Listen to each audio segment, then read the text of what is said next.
Okay. A Bodhisattva's Buddha field is a field of tolerance. When he attains enlightenment, living beings with the transcendences of tolerance, discipline, and the superior trance, hence beautiful with the 32 auspicious signs, will be born in his Buddha field. A Bodhisattva's Buddha field is a field of effort. When he attains enlightenment, living beings who devote their efforts to virtue will be born in his Buddha field.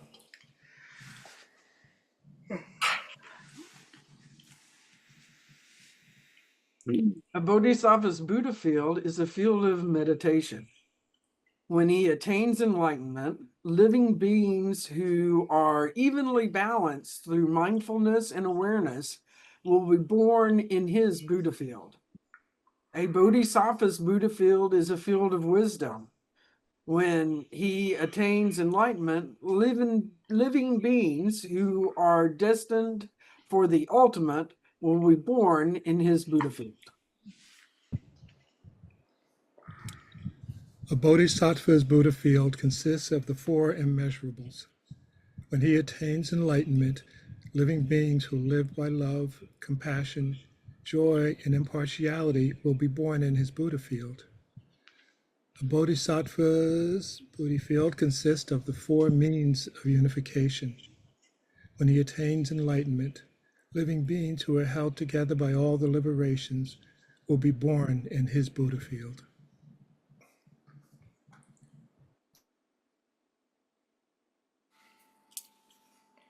A bodhisattva's Buddha field consists his skill in a bodhisattva's Buddha field consists of the 37 aids to enlightenment.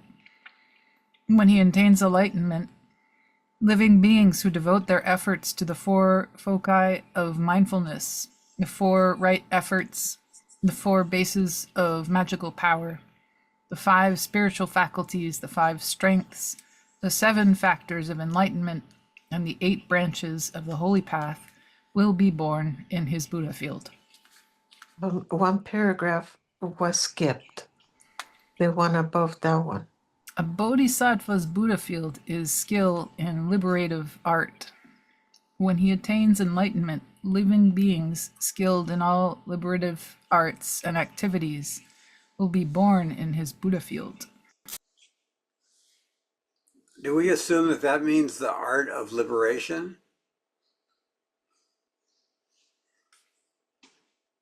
That's what I took it to.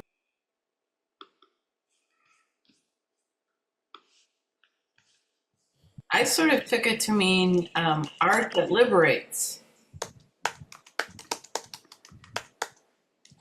I took it to mean that there are certain things like there are in the 4 means of unification, there are 4 things that there are certain liberative arts.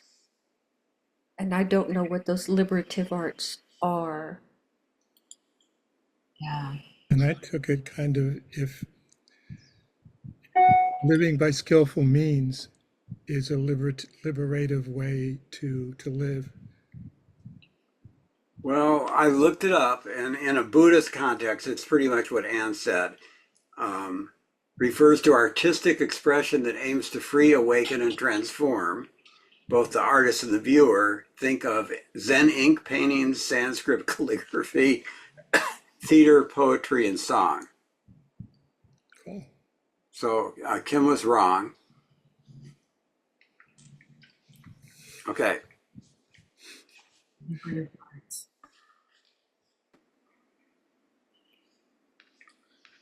So we're looking at you, Kim, instead of sharing your screen with the book. I see the book. Oh, sorry. It's me. I'm not seeing. Is it my turn to read? No, it's Donna's turn if Donna would like to read. But I don't see Donna. Okay, you said Donna before. I did. That was a mistake. Another mistake. Yes. Ed, Emily. Yes, it is your turn to read. A bodhisattva's Buddha field is his mind of total dedication. When he attains enlightenment, the ornaments of all virtues will appear in his Buddha field. A bodhisattva's Buddha field is a doctrine that eradicates the 8 adversaries. It's not what's that word? Adversities. Oh, adversities, thank you. When he attains enlightenment, the 3 bad migrations will cease, and there will be no such thing as the 8 adversities in his Buddha field. I want to. Oh, Go on. no, I just wanted to say something that might be a little bit silly, but I just thought that this whole time. Well, Thursdays as Zen writing could be a little bit of a bodhisattva's field in reference to the liberative arts. Yeah. That's what I wanted to say. Yeah, I think that's true.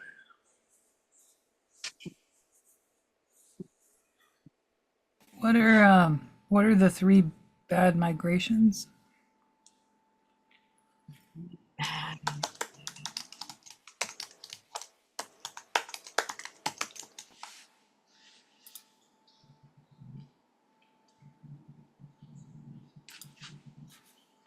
mean, I thought all migrations were going to be bad because you were trying to stop the migrations.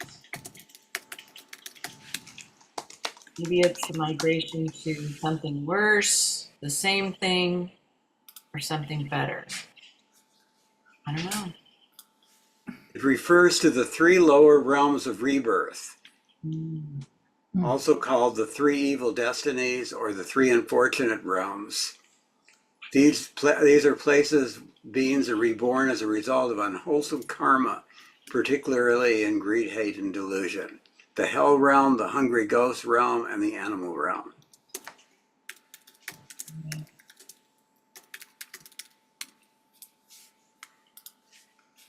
Thanks.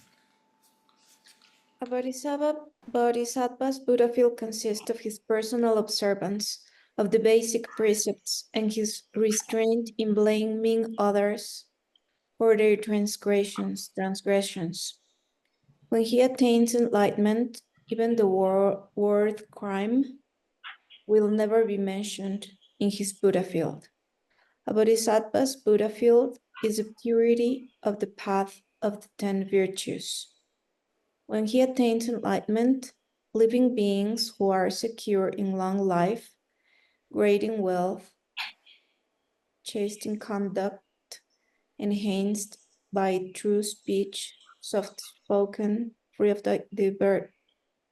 divisive intrigues, adroit of reconciling factions, enlightening in their conversations, free of envy, free of malice, and endowed with perfect views, will be born in his Buddha field.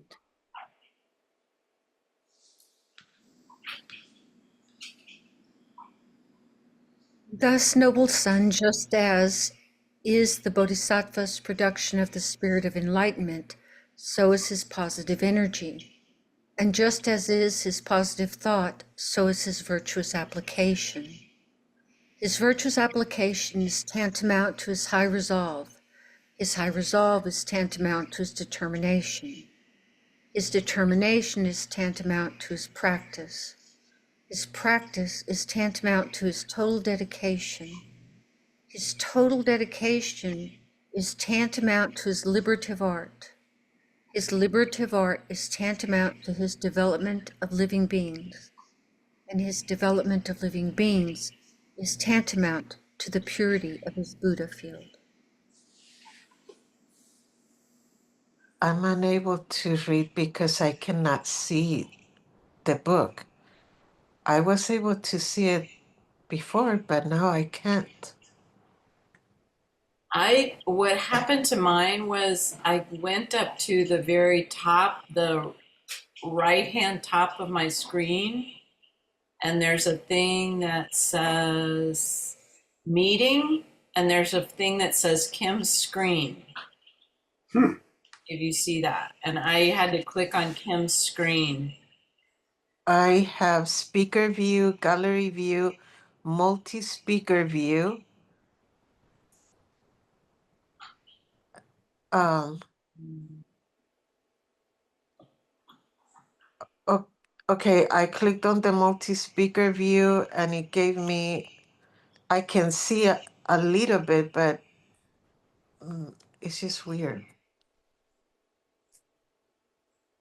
I have mine at side-by-side gallery, so I get to see Yeah. everybody and If the the view, page. yeah, the view is side by side gallery in mine as well. Okay, well, I can see, so that's what's important. What is the beginning of the paragraph? It's thus, noble son, just as is the bodhisattva's production Okay, of the spirit. thus, noble son, just as is the bodhisattva's No, production of. I'm sorry. We already read the Tantamount. Oh, yes, that's true. The purity of his Buddha field reflects the purity of living beings. Okay, thank you. The purity of his Buddha field reflects the purity of living beings. The purity of living beings reflect the purity of his gnosis. The purity of his gnosis reflects the purity of his doctrine. The purity of his doctrine reflects the purity of his transcendental practice. And the purity of his transcendental practice reflects the purity of his own mind. Thereupon, magically influenced by the Buddha, the Venerable Shariputra had this thought. If the Buddha field is pure only to the extent that the mind of the Bodhisattva is pure, then when Shakyamuni Buddha was engaged in the career of the Bodhisattva, his mind must have been impure. Otherwise, how could his Buddha field appear to be so impure?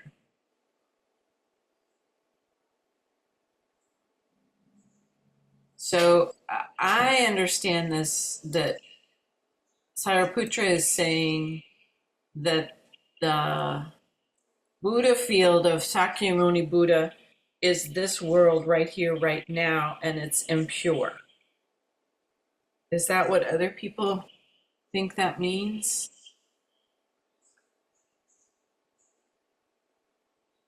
Well, I think it's in the next paragraph, it might support that thought.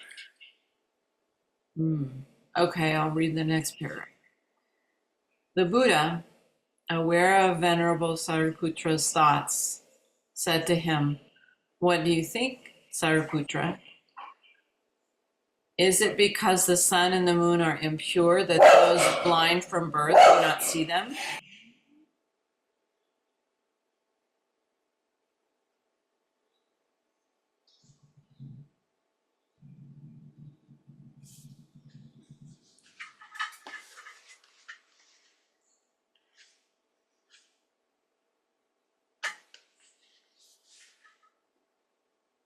Sariputta replied, "No, Lord, it is not so. The fault lies with those blind from birth and not with the sun and moon." The Buddha declared, "In the same way, Sariputta, the fact that some living beings do not behold the splendid display of virtues of the Buddha field of the Tathagata is due to their own ignorance. It is not the fault of this Tathagata. Sariputra, the Buddha field of the Tathagata is pure, but you do not see it."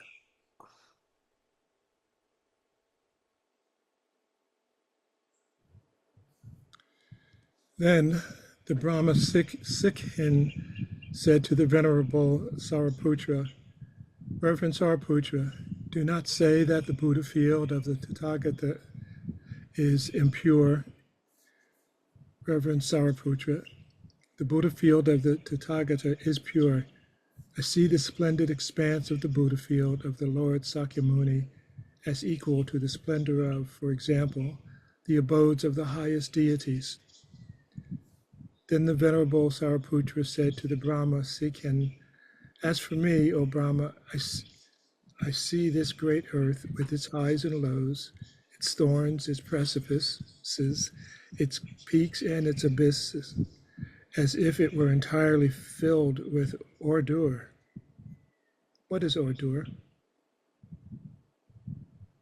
It's shit. Okay, I'll stop there. Okay.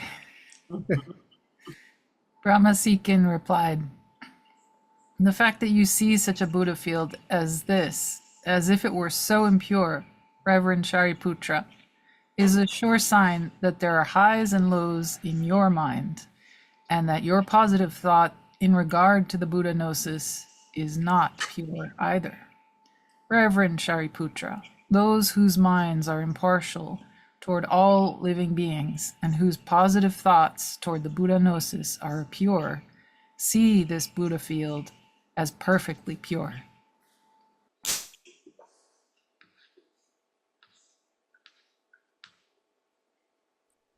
Does that mean that as you become better, or as you go towards becoming a bodhisattva, your mind should be getting purer, right? So at the beginning of your path, your mind may be more impure and you will see the Buddha field with a lot of impurities. But as you become better at it, your mind becomes purer and your sight of the Buddha field will be purified in a way because you would be able to see the purity of it.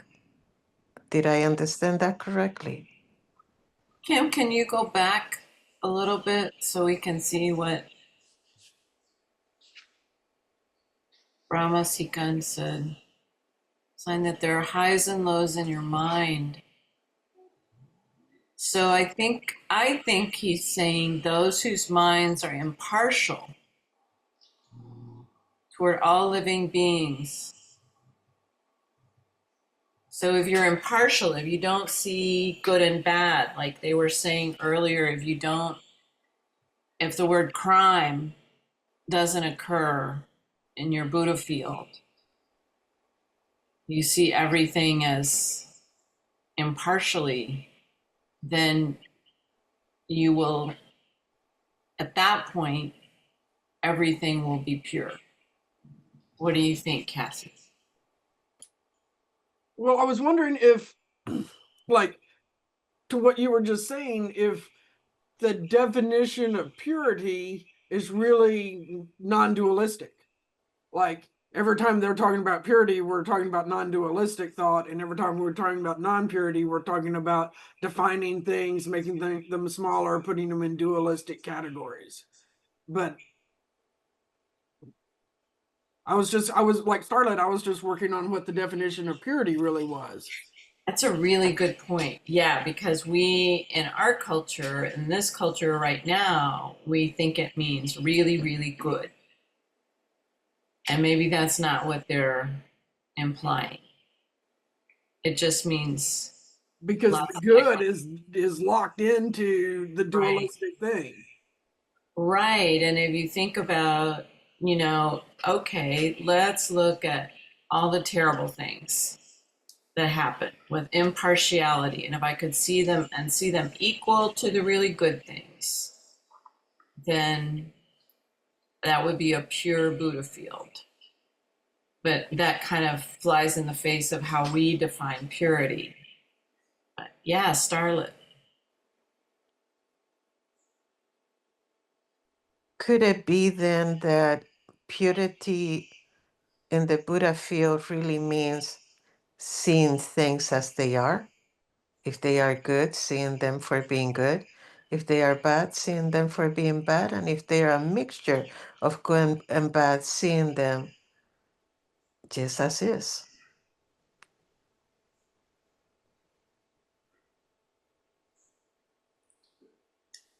I'm taking it a little differently. That I'm sorry, I can't raise my hand with doing this, but I'm sure the photographers will agree. There's nothing that you can't make a beautiful photograph of.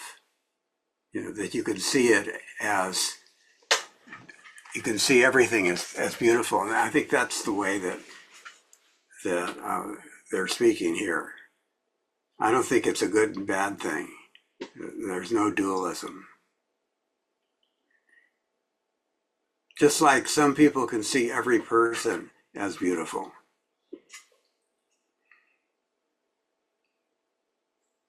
Yeah, Nelda, what was your thought? What Kim said. I think we're getting hung up on pure and unpure, and again, that creates a dualism. I mean, and I'll just add this, is a tiger bad because it eats a human being? A tiger's a tiger. That's neither good nor bad. That just is. And so I think these words, pure, maybe pure is simply free of fear, longing, aversion, hatred, jealousy, just all the things that clutter your mind and keep you from seeing things as they are.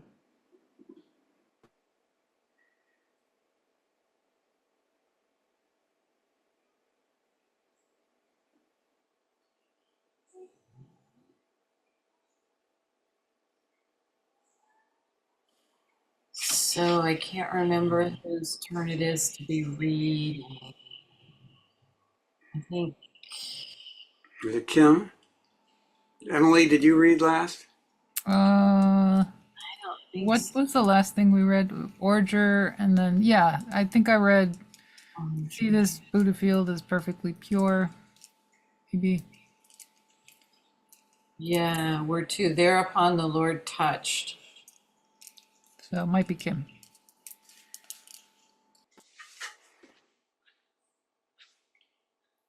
Thereupon the Lord touched the ground of this billion world galactic universe with his big toe. I love this. And suddenly was transformed into a huge mass of precious jewels, a magnificent array of many hundreds of thousands of clusters of precious gems, until it resembled the universe of the Tathagata Ratnayuha, called Ananta Gan Aratnayuha. Sorry. Everyone in the entire assembly was filled with wonder, each perceiving himself seated on a throne of jeweled lotuses. Then the Buddha said to the venerable Sariputra, Sariputra, do you see the splendor of the virtues of the Buddha field? Sariputra replied, I see it, Lord. Here before me is a display of splendor such as I never before heard of or beheld. The Buddha said, Sariputra, this Buddha field is always thus pure, but the Tathagata makes it appear to be spoiled by many faults in order to bring about the maturity of inferior living beings. For example, Sariputra, the gods of the Trayastrimsa heaven all take their food from a single precious vessel, yet the nectar which nourishes each of one differs according to the differences of the merits each has accumulated. Just so, Sariputra, living beings born in the same Buddha field see the splendor of the virtues of the Buddha fields of the Buddhas according to their own degrees of purity.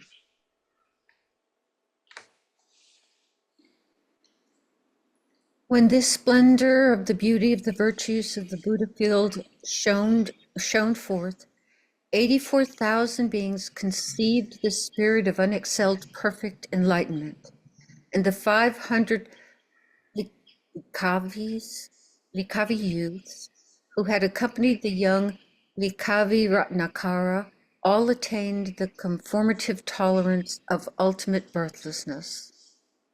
Then the Lord withdrew his miraculous power, and at once the Buddha field was restored to its usual appearance. Then both men and gods who subscribed to the disciple vehicle thought, alas, all constructed things are impermanent.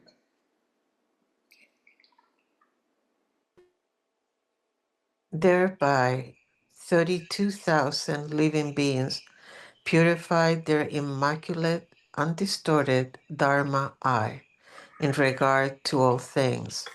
The 8,000 bhikkhus were liberated from their mental defilements, attaining the state of non-grasping, and the 84,000 living beings who were devoted to the grandeur of the Buddha field, having understood that all things are by nature but magical creations, all conceived in their own minds the spirit of unexcelled, totally perfect enlightenment. I wanted to ask a question. What is the state of non-grasping?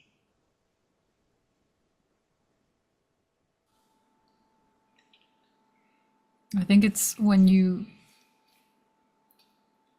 have no preference.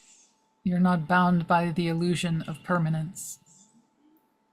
So you don't reach to hold on to something that's never going to last. You just simply hold it in the time that you have it. I like that. Also, grasping is the cause of suffering. So the state of non-grasping would be the being released from suffering. Oh, okay. It's Thank not you. different from what Emily's saying, really. So you could say it's attachment. Grasping is attachment. Okay.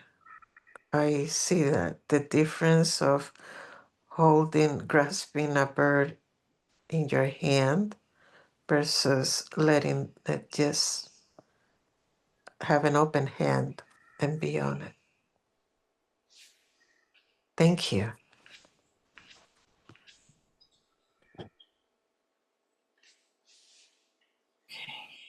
Two, inconceivable skill in liberative art. At that time, there lived in the great city of Vasali a certain Lichavi, Vimalakirti by name. Having served the ancient Buddhas, he had generated the roots of virtue by honoring them and making offerings to them. He had attained tolerance as well as eloquence. He played with the great superknowledges. He had attained the power of incantations and the fearlessnesses. He had conquered all demons and opponents. He had penetrated the profound way of the Dharma. He was liberated through the transcendence of wisdom. Having integrated his realization with skill in liberative art, he was expert in knowing the thoughts and actions of living beings, knowing the strength or weakness of their faculties, and being gifted with unrivaled eloquence, he taught the Dharma appropriately to each.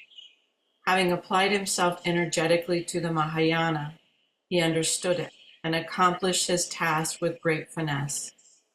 He lived with the deportment of a Buddha, and his superior intelligence was as wide as an ocean. He was praised, honored, and commended by all the Buddhas, and was respected by Indra, Brahma, and all the Lokapalas. In order to develop living beings with his skill in liberative art, he lived in the great city of Vasali.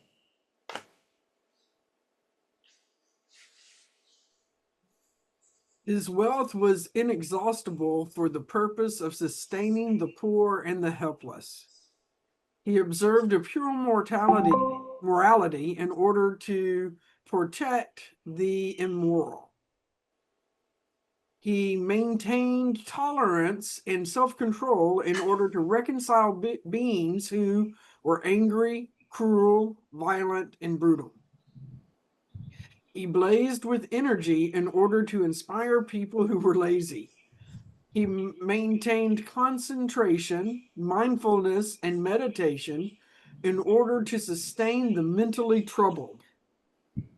He attained decisive wisdom in order to sustain the foolish. He wore, he wore the white cloths of the layman, yet lived impeccably like a religious devotee. He lived at home, but remained aloof from the realm of desire, the realm of pure matter, and the immaterial realm. He had a son, a wife, and female attendants, yet always maintained continence. He appeared to be surrounded by servants, yet lived in solitude. He appeared to be adorned with ornaments, yet always was endowed with the auspicious signs and marks. He seemed to eat and drink, yet always took nourishment from the taste of meditation.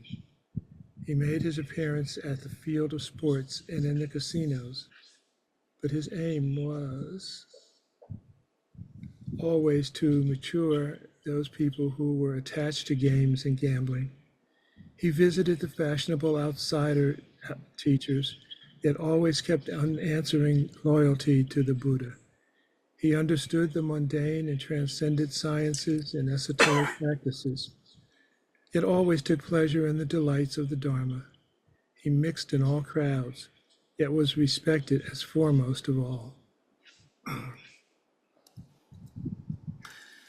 In order to be in harmony with people, he associated with elders, with those of middle age, and with the young, yet always spoke in harmony with the Dharma.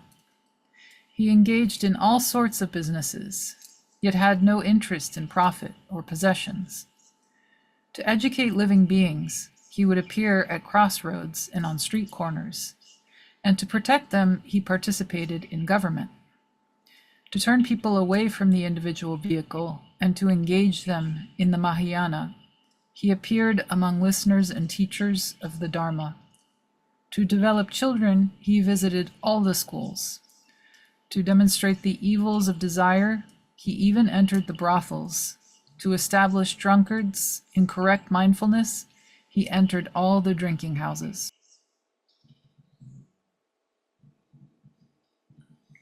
He was honored as the merchant among merchants because he demonstrated the priority of the Dharma. He was honored as the landlord among landlords because he renounced the aggressiveness of ownership. He was honored as the warrior among warriors because he cultivated endurance, determination, and fortitude. He was honored as the Brahmin among Brahmins because he suppressed pride, vanity, and arrogance. He was honored as the official among officials because he regulated the functions of government according to the Dharma. He was honored as the prince of princes because he reversed their attachment to royal pleasures and sovereign power. He was honored as a chamberlain in the royal harem because he brought the young ladies to spiritual maturity. He's quite a guy.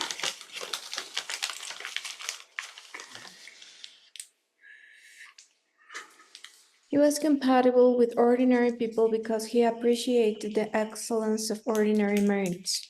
He was honored as the Indra among Indras because he showed them the temporality of their lordship. He was honored as the Brahma among Brahmas because he showed them the special excellence of gnosis.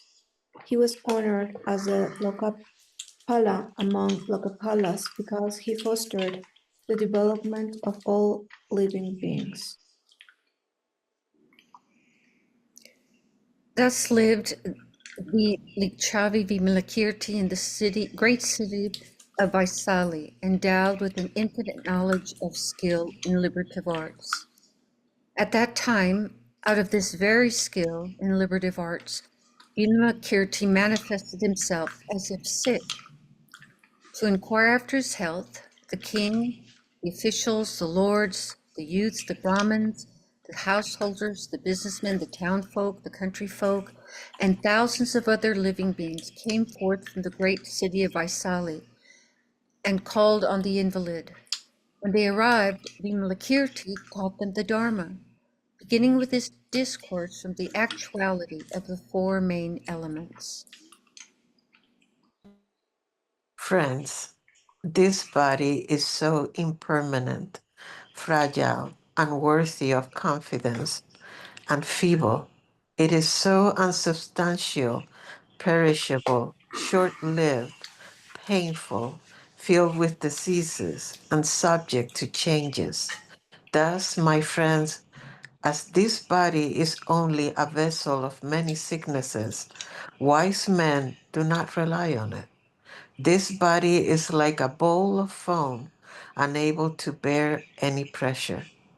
It is like a water bubble, not remaining very long. It is like a mirage, born from the appetites of the passions. It is like the trunk of the plantain tree, having no core. Alas, this body is like a machine, a nexus of bones and tendons. It is like a magical illusion consisting of falsifications. It is like a dream, being an unreal vision. It is like a reflection, being the image of former actions. It is like an echo, being dependent on conditioning. It is like a cloud, being characterized by turbulence and dissolution. It is like a flash of lightning, being unstable and decaying every moment. The body is ownerless, being the product of a variety of conditions. This body is inert, like the earth, selfless, like water, lifeless, like fire, impersonal, like the wind, and non-substantial, like space. This body is unreal, being a collocation of the four main elements. It is void, not existing, as self or as self-possessed. It is inanimate, being like trees, grass, walls, clods of earth, and illusions. It is insensate, being driven like a windmill. It is filthy, being an agglomeration of pus and excrement. It is false, being fated to be broken and destroyed, in spite of being anointed and massaged. It is afflicted by the 404 diseases. It is like an ancient well, constantly overwhelmed by old age. Its duration is never certain. Certain only is its end in death. This body is a combination of aggregates, elements, and sense media, which are comparable to murderers, poisonous snakes, and an empty town, respectively. Therefore, you should be repelled by such a body. You should despair of it and should arouse your admiration for the body of the Tathagata. That's very interesting, that language, because to me, repelled is the opposite of you should be attracted to such a body. You should be repelled by such a body. Why not? You should just accept such a body for what it is. I don't know. Yeah, what does admiration for the body of the Tathagata means?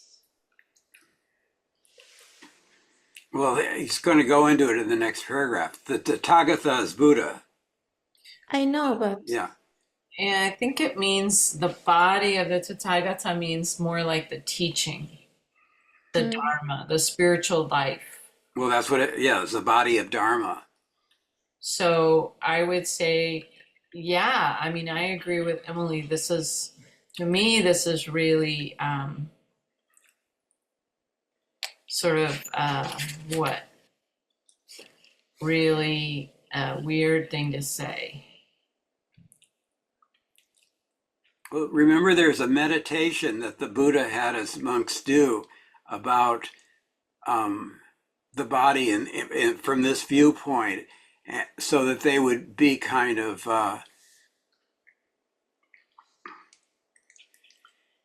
see it more realistically. But they got very depressed, and then he took the meditation away from them and told them not to do it.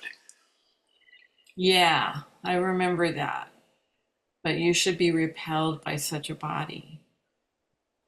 It seems sort of sacrilegious to me. Are they trying to reference like the idea of soul and body being different? Like the soul is inhabiting this like water, lifeless like fire, impersonal space? Yeah, you're just living in this body, like you're living in this house, and you didn't create it. It's not you. But yeah, you've already set up a duality here by saying you should be repelled, should arouse your admiration. Yeah, I mean, you've already said your physical self is repulsive.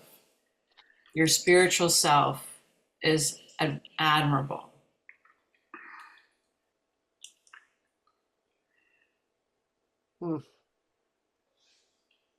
Friends, the body of the Tathagata is...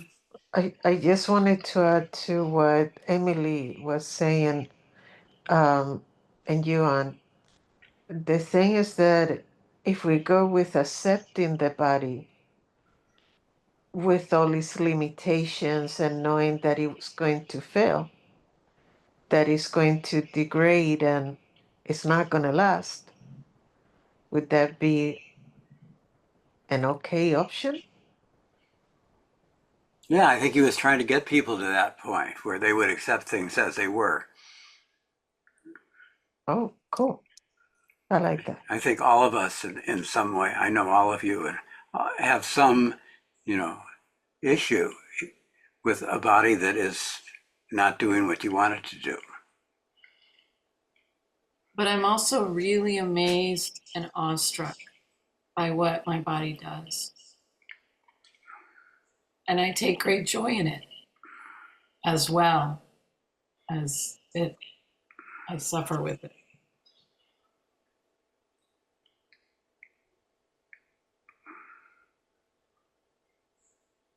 We ready to move to the next paragraph? Thank you. Sorry, Cassie. No, I love the conversations. That's where the heart of the matter is when we get in there. Friends, the body of the Tathagata is the body of Dharma, born of gnosis. The body of the Tathagata is born of the stores of merit and wisdom. It is born of morality, of concentration, of wisdom, of the liberations, and of the knowledge and vision of liberation. It is born of love, compassion, joy, and impartiality. It is born of charity, discipline, and self-control. It is born of the path of the 10 virtues.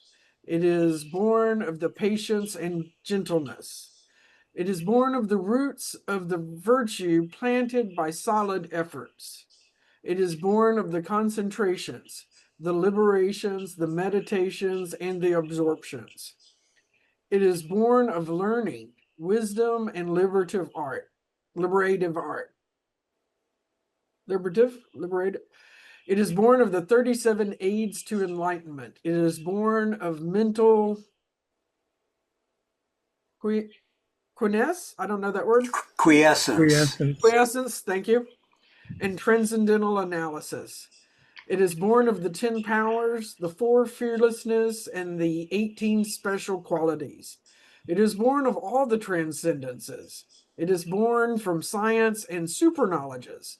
It is born of the abandonment of all evil qualities and of all gathering of all good qualities. It is born of the truth. It is born of reality. It is born of the conscious awareness.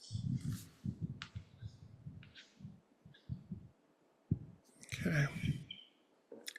Friends, the body of a Tathagata is born of innumerable good works. Towards such a body you should turn your aspirations And in order to eliminate the sicknesses of the passions of all living beings, you should conceive the spirit of unexcelled perfect enlightenment. While the Lichavi Vimalakirti thus taught the Dharma to those who had come to inquire about his sickness, many hundreds of thousands of living beings conceived the spirit unexcelled, perfect, conceived the spirit of unexcelled perfect enlightenment. What is spirit of unexcelled?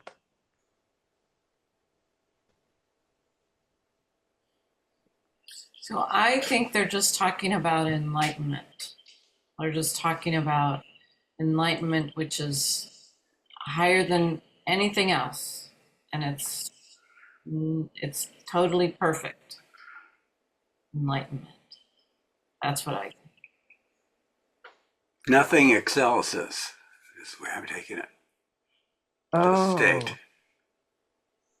Does unexcelled mean like I'm not full of myself? Like I'm not into, like, what is the definition of unexcelled there? I was seriously thinking that it was the opposite of excelling. So So I there's was way wrong. so there's nothing higher. There's nothing better. Okay. Many hundreds of thousands of living beings conceive the spirit of the most excellent, perfect enlightenment, unexcelled, the unsurpassed. Exactly. That's unequaled, the highest possible. It's used to translate Sanskrit words like anuttara or anuttara, which means unsurpassed, unequal, the ultimate goal of the path. Thank you.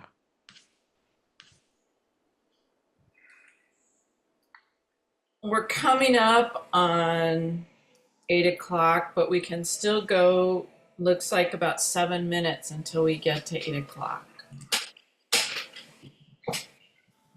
So let's do that. Let's keep reading.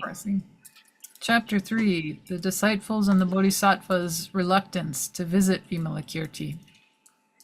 Then the Likavi Vimalakirti thought to himself, I am sick, lying on my bed in pain, yet the Tathagata, the Arhat, the perfectly accomplished Buddha, does not consider me or take pity upon me and sends no one to inquire after my illness. The Lord knew this thought in the mind of Vimalakirti and said to the Venerable Shariputra, Shariputra, go to inquire after the illness of the Lavachi Vimalakirti.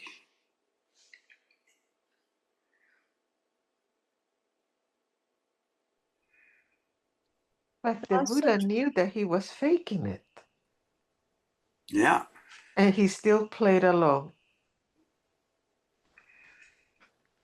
Thus addressed, the Venerable Sariputra answered the Buddha, Lord, I am indeed reluctant to go to ask the Lichavi Vimalakirti about his illness. Why? I remember one day when I was sitting at the foot of the tree in the forest, absorbed in contemplation, the Lichavi Vimalakirti came to the foot of the tree and said to me, Reverend Sariputra, this is not the way to absorb yourself in contemplation. You should absorb yourself in contemplation so that neither body or mind appear anywhere in the three realms. You should absorb yourself in contemplation in such a way that you can manifest all ordinary behavior without forsaking cessation. You should absorb yourself in contemplation in such a way that you can manifest the nature of an ordinary person without abandoning your cultivated spiritual nature.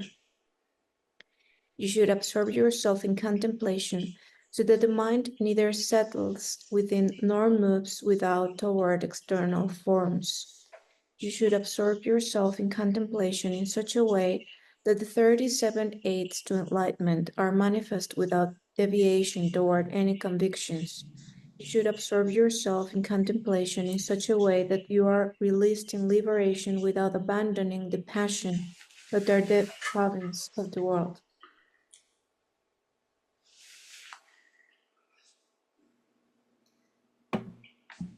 Reverend Shariputra, those who absorb themselves in contemplation in such a way are declared by the Lord to be truly absorbed in contemplation. Lord, when I heard this teaching, I was unable to reply and remained silent. Therefore, I'm reluctant to go to ask the good man about his sickness. Then the Buddha said to the Venerable Maudgalyayana, go to the Chavi Vimalakirti to inquire about his illness. Is that a typo? Oh no, never mind. That's a comma and a quote. Forgive me. Maud Galyayana replied, Lord, I am indeed reluctant to go to the Lukavi Vimalakirti to inquire about his illness. Why? I remember one day when I was teaching the Dharma to the householders in a square in the great city of Vaisali, and the Likavi Vimalakirti came along and said to me, Reverend Maud Galyayana, that is not the way to teach the Dharma to the householders in their white clothes. The Dharma must be taught according to reality. Reverend Maud Galyayana, the Dharma is without a living being because it is free of the dust of living beings. It is selfless because it is free of the dust of desire. It is lifeless because it is free of birth and death. It is without a person because it dispenses with past origins and future destinies. Can you just please read the last sentence of the last paragraph of one paragraph? That one. Thanks. Do you want me to read it again? Yes, thank you, Starlet. Okay. Just the last sentence of the last paragraph. Okay. 1 second, because The Dharma must be taught. Mm-hmm. the Dharma, the Dharma, the Dharma must be taught according to reality. Thank you. Interesting. Yeah, you know, the Dalai Lama was asked if you had to choose between Buddhism and science, what would you choose? And he said science. That's kind of a similar thing. Well, it's Not like every religion, maybe. it's 8 o'clock, so I think our schedule says we now write or contemplate, create for 15 minutes, and then we come back at 8:15 and we'll press ourselves. So, I can start.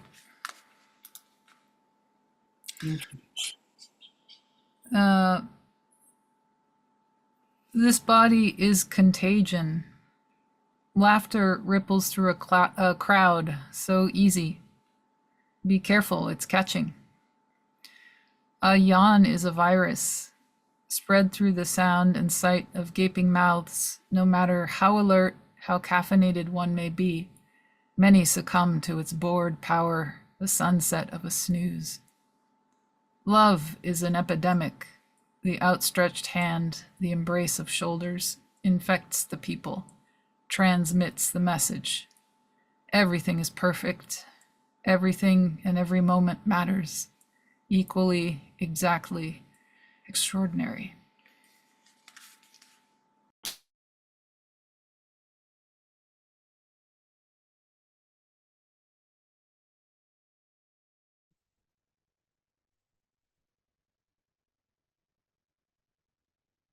I can read.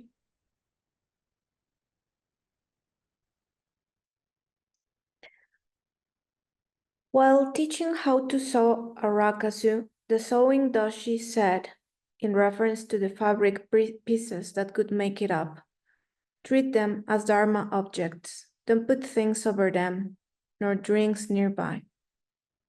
Then all my attention was drawn to the idea of dharma objects. The elements of an altar are dharma objects, but so are the plants that inhabit my home, the mattress that supports my body for 8 hours every night, or the handmade bowl from which I take my food every morning. Friends are dharma subjects, neighbors, pedestrians. When we hold this consciousness, a dharma field is created. If there is no dharma field, then there is just a certain type of reality, and dharma must be taught according to that reality. And then the ring belt.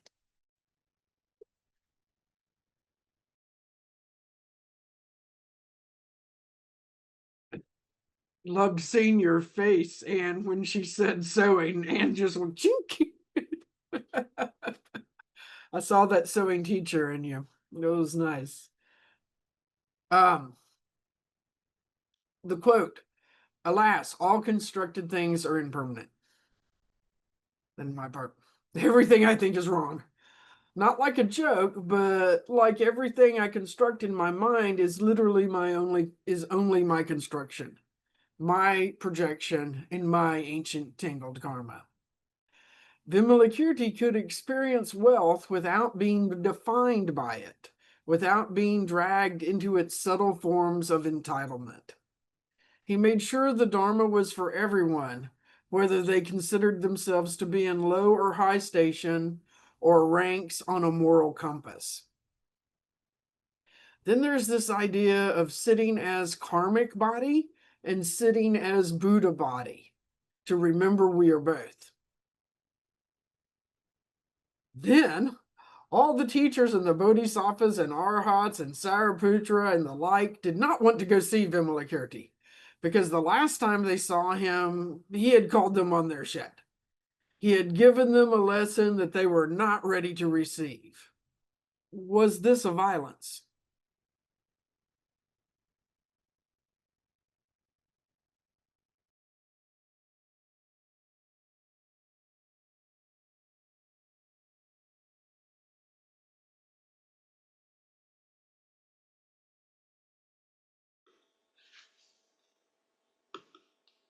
I'll share.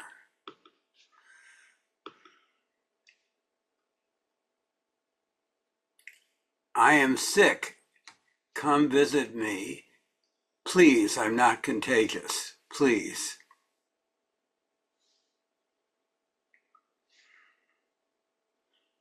So I wanted to draw a body with all the parts disconnected. And that little dot above the eye, that's an eyeball or something, or some part of the eye. And the ears are been cut off too. Yeah, disembodied ears, Van Gogh. I was noticing that.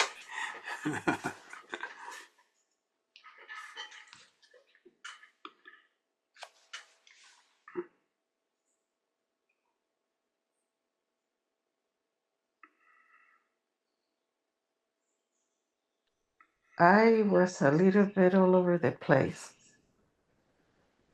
So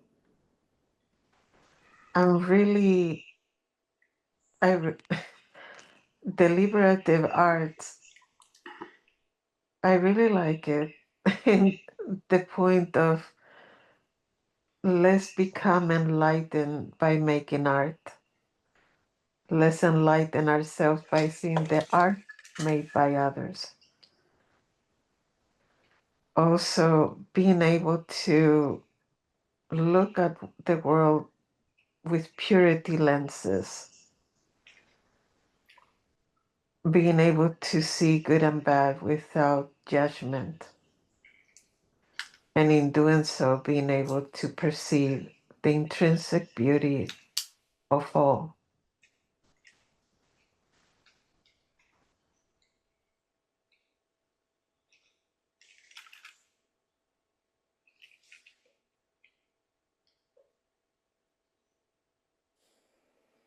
Those were really beautiful. Yeah. Thank you.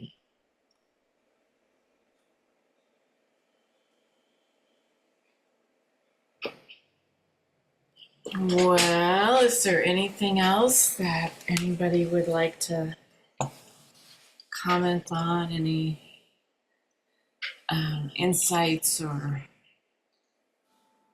disagreements or I feel like I need a Cliff's Notes to this because like it'll make reference to things and I'll be like, what is that? Like, 36 agreements or 8 whatever liberations. like the 404 illnesses? Yeah. The Streamsa. All these things. I'm like, there's a lot I don't know. Are there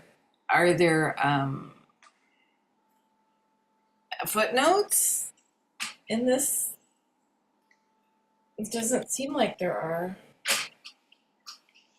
That'll be nice. I don't know. I have another Vimalakirti, but I don't think there were footnotes here either. I don't know. In a way, it just seems like, it's magical Yeah, very, very that. Yeah. story that just rolls over you. Could probably be a doctoral thesis, though, Emily. Here are what all of these numbers are. Exactly. All these strange Sanskrit words, Pali. But anyway, you can Google all those things and find them. And get back to us by Monday.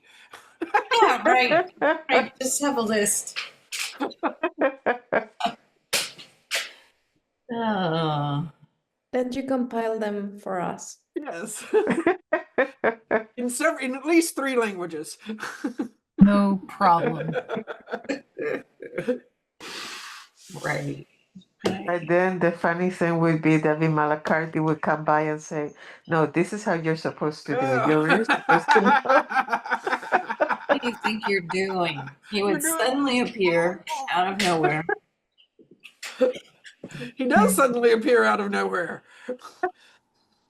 He's like, you missed the point. I was sick. Great. Did you bring me 1,000,000 parasols to weld into one? I did think about sitting on a jeweled lotus. I thought, That would hurt. I don't know. I don't know Yeah. how Sharp as to do that. that.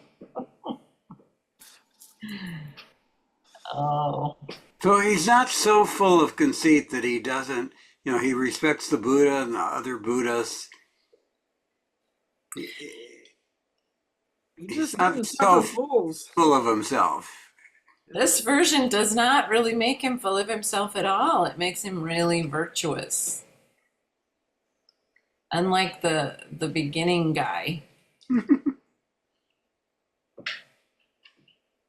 But he does feel like a person that wants to give a lesson. And he just thought, okay, I'm going to teach about Dharma. I'm going to fake that I'm sick and they're going to learn. And the thing is, it backfired because they didn't want to come to visit. But to me, it's amazing that the Buddha went ahead and said, well, you know what? You should go and visit him. As if to see, in a way, as to put the seal of approval of the lesson he was going to teach as being worthy. Yeah, it's funny that all of them are so scared of him. I don't like getting called on my BS. Right, right. It's like you were saying, you were questioning, Cassie, was this kind? Was this, Yeah. was this, I said violent, and I did add another sentence as we had finished up because I wasn't quite done. So it was because he had called them on their stuff, had given them a lesson that they weren't ready to receive. Was that a violence, or was this a teaching that there's always someplace we are caught no matter who we think we are? right. That's a good point. Right, right. Yeah, always be ready to be wrong. Be willing to be wrong. Yeah, it's a good lesson. Another good bumper sticker. Mm.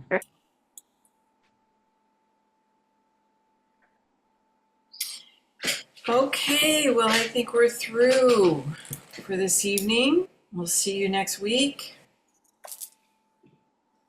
Good night. Good night. Good night. Pleasure being with you. Good night. And Emily, beautiful hair. Oh, she didn't hear me. Bye, Kim. Bye. Good night.